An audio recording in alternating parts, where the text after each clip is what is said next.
Assalamualaikum warahmatullahi wabarakatuh. Nepangkeun nami abdi Kartika Amelia Dewi di kelas 12 IPS 4 SMA Negeri 1 Patok Besi. Di dieu abdi bade nembangkeun carita pantun. Ngan gawena pitaleudeung sing karuas bari sing alulus. Ieu hartosna. Naha batur abong-abong kena maru asup kana paribasa saherang-herangna cibean. Jawabna nu geus sarasah wayang galuana pati siwa nagara ieu esapna. Entong sok opengan salaku batur ayeuna mah sebatan urang teh.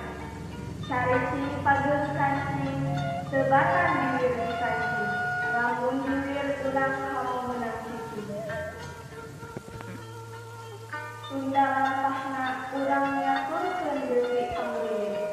Dicandak di harujuman, dicandak kawahangan citanduy, kasiki wahangan citanduy.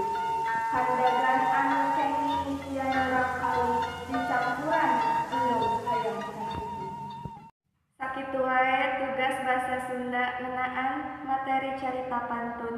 Mugia aya manfaatna, kira langkung ngangeda dihapunten. Wassalamualaikum warahmatullahi wabarakatuh.